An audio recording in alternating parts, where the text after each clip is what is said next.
Hello everyone, it's SpawnPoiint and today we're unboxing every single PS5 controller that has launched over the last 4 years. In total there have been 17 official controllers made by PlayStation. Some of these you have definitely seen before, but I reckon there will be a few in here that you maybe didn't even know existed, especially these limited edition ones. In fact, I had to import one of these from Japan and another was exclusively available in the UK. I've also got quite a few of these console covers, so I will show you how they look paired with the console. But before we jump in, let me know which is your favourite PlayStation 5 controller right now. And if you haven't already, drop a like and subscribe if you want to see more.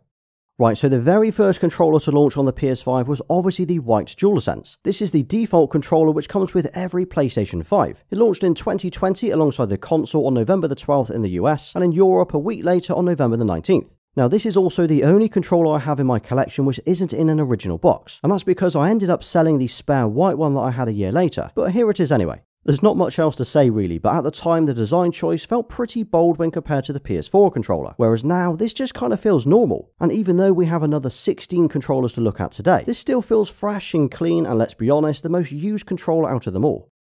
Then in June 2021, PlayStation released the Galaxy Range collection, which consisted of 5 new colours. The first one to drop was probably the most requested colour since launch, and that was black, or midnight black as Sony call it. So as you can see, they went for a full blackout style with the touchpad and the buttons and the controller itself. Now I remember when the PS5 first launched and so many of us wanted the PS5 to be all black, so this was perfect for a lot of us. And if you pair this controller with the first set of official console covers, it gave us the all black setup that we wanted. And I think this still looks awesome today. Then alongside that was the Cosmic Red controller, same packaging as the Midnight Black but this time in red. Now although this is called Cosmic Red, it definitely has more of a pinky tone to it, and it's not as red as you might first expect. Later on when I compare it to the Volcanic Red you will see how different it looks. But pairing this with the console covers really shows how this colour stands out in the setup. Oh, and another feature that's on both the controllers and the console covers, including the original white one, are these tiny little icons. So this feature is on every single controller made by PlayStation, and you can see these on the grip and on the inside of the covers. It's only a small detail, but it's a really nice touch. Also, none of the controllers that you buy will come with an extra USB charging cable. You only get the one that comes with the console itself. Then about 6 months later, in January 2022, 3 more colours were added to the Galaxy range, and these look so nice. So we have the Nova Pink, which is incredibly bright. It's almost neon pink when compared to the other colours. And this is one of those colours that you'll either love or hate, and it's certainly one that stands out on the shelf or in your setup. So if you want a controller that really stands out and looks different to the rest, this is probably the one to go for.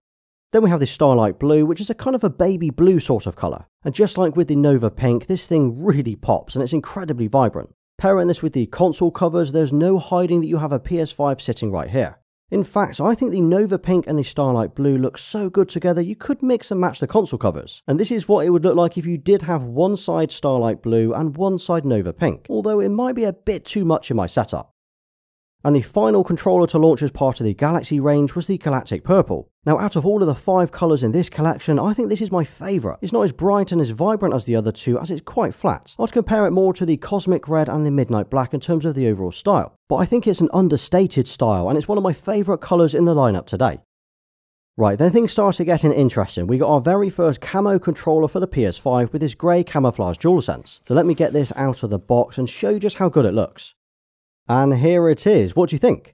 I'm sorry, I couldn't help myself. But seriously, this turned out to be a pretty nice design. It's the first non-solid coloured controller that we got, and it's got this cool design on the front with the camo and the different colours, and then around the back it's just a plain flat grey finish. But what I like about the front design is they've actually hidden the PlayStation icons and symbols inside the print itself. Now I've always been a huge fan of camo controllers, especially since the PS4, so it would be awesome to see more colours like this, maybe an urban camo or even a dark green one. And then just to give you an idea of what it looks like alongside the console, here it is paired with the plates. Well, I think this is a pretty solid lineup.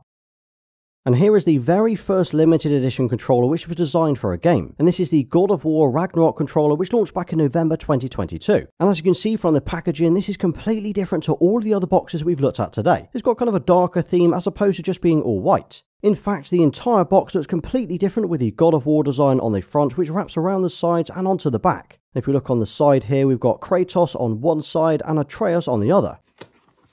And then we've got the controller itself. And this is the first and the only controller that's gone for a 2-tone colour design. So we've got the purple or the blue pieces on either side on the handles, and then we've got the white touchpad and the centerpiece here as well. Then there's also a huge print in the middle which is to represent Kratos and Atreus in the form of a wolf and a bear. And then around the back, we've got the God of War Ragnarok logo. Now this is a controller that features quite a lot on my channel and across my socials, as I think this design is pretty striking compared to the rest. And if you followed me back in 2022, you will have seen that I did also unbox the Jotner edition for Ragnarok, although this controller didn't actually come with this edition as I did need to buy it separately.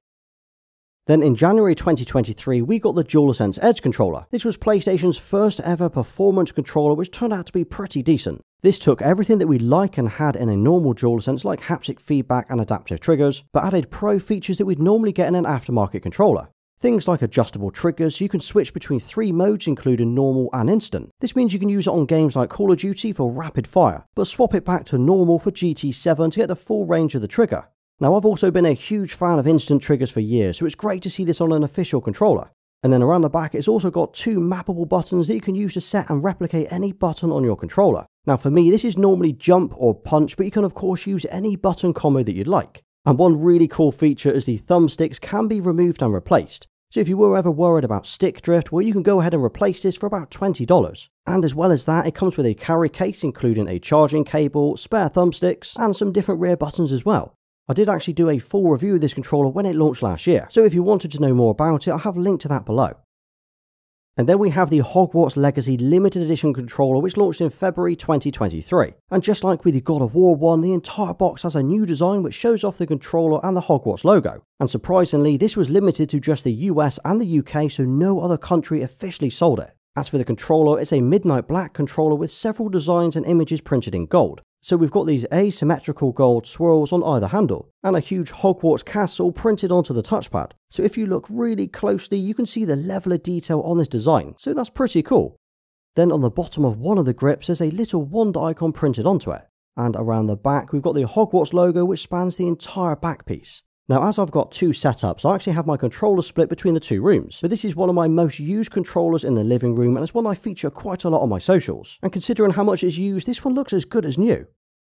And this next one is probably the rarest controller that I'll show you today, and that's because it was exclusively only available in Japan, and that's the limited edition Final Fantasy XVI DualSense. Now this is the one that I had to import from Japan as it wasn't available anywhere officially in the UK, and that's why we've got this Japanese writing on the box. It's also got the Final Fantasy logo in the bottom corner on the front. And what's interesting is this is the first and only controller box to come with a brown box inside instead of white. I'm not sure if this is exclusive to Japanese controllers or whether it's exclusive to this controller alone. And here it is. Now I actually think this could be one of the most detailed designs that we've seen, as we've got this gold pattern on the touchpad and the handles on either side. And if you look really closely, you can see the blue crystals painted on here as well. Now I was really excited to get this controller, and you know what, it doesn't disappoint. I think knowing that it wasn't available in the UK and trying so hard to get hold of it over the last few months, it just made me want it even more.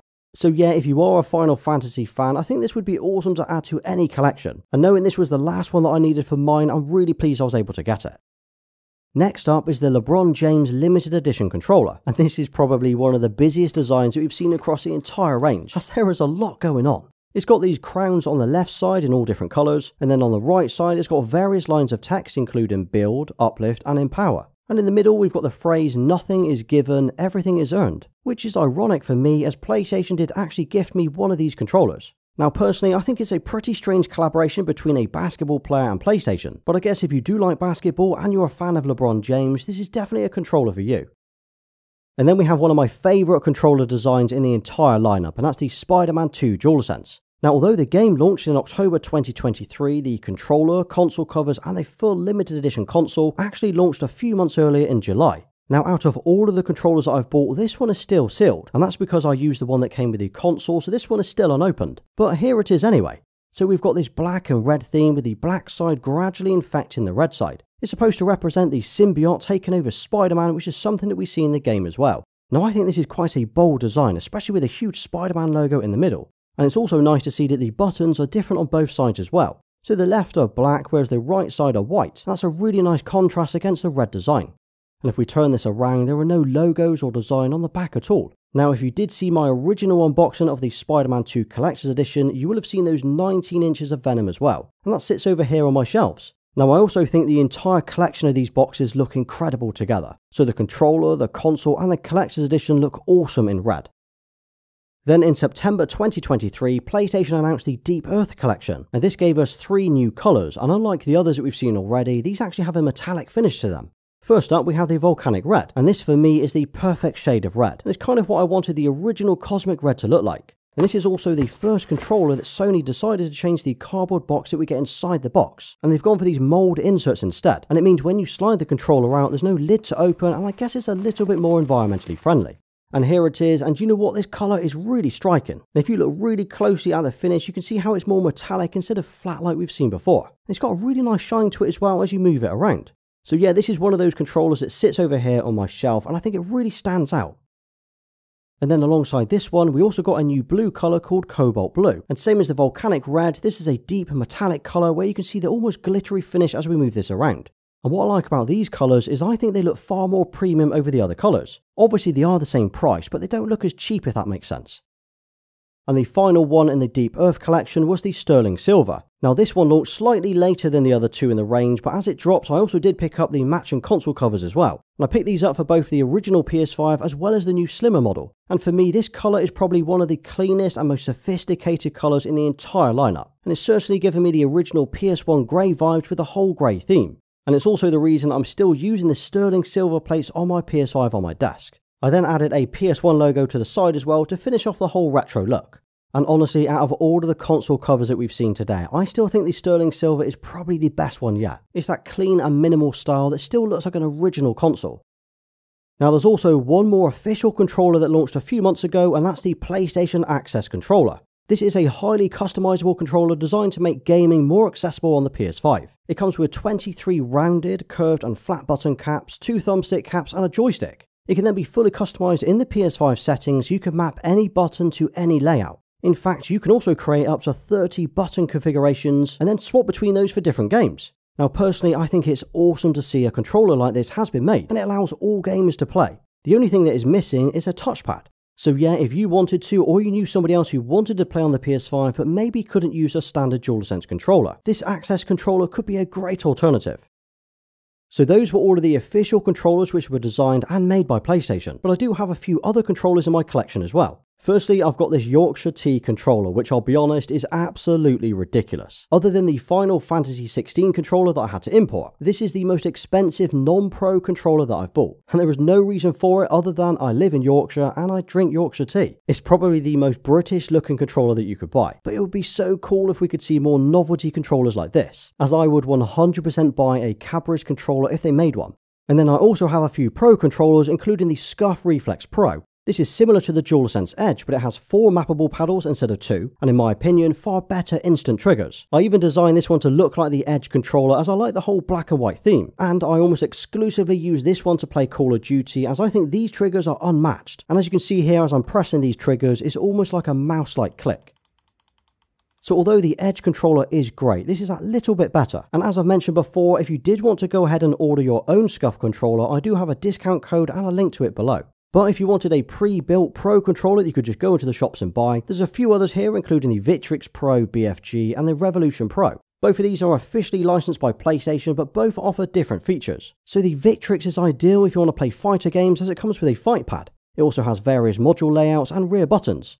Whereas the Revolution Pro is more like having an Xbox controller that you can use on the PlayStation, and that of course is due to the asymmetrical thumbsticks. It also comes with adjustable triggers and rear buttons, so it's very similar to a DualSense Edge controller as well. But even with all of these official controllers that we've had over the last 4 years on the PlayStation 5, there are still some that I would like to see. I remember back on the PS4 we had more gaming themed ones like The Last of Us, so although we've had 3 themed ones on the PS5 already, it would be cool if we could see even more. I'm surprised we've not seen one for Stellar Blade, but I reckon we will see one for Wolverine and Death Stranding too. And like we had on the PS4, I would also like to see some crystal or translucent designs as well. Maybe an orange or a blue, even a green one, as we've not had any green controllers yet. And what about you? Are there any designs that you would like to see on the PS5 controller next? And out of all of these controllers, which is your favourite? I'll give you a thumbs up for answering that and staying right till the end. And I'll tell you what mine is probably the Spider-Man one, closely followed by the God of War. Now, if you did enjoy today's video, check out my top 10 PS5 tips video next, as it covers some of my favourite tips to get the most out of your PS5. Well, thanks for watching. Please like, subscribe and follow me everywhere. Until next time.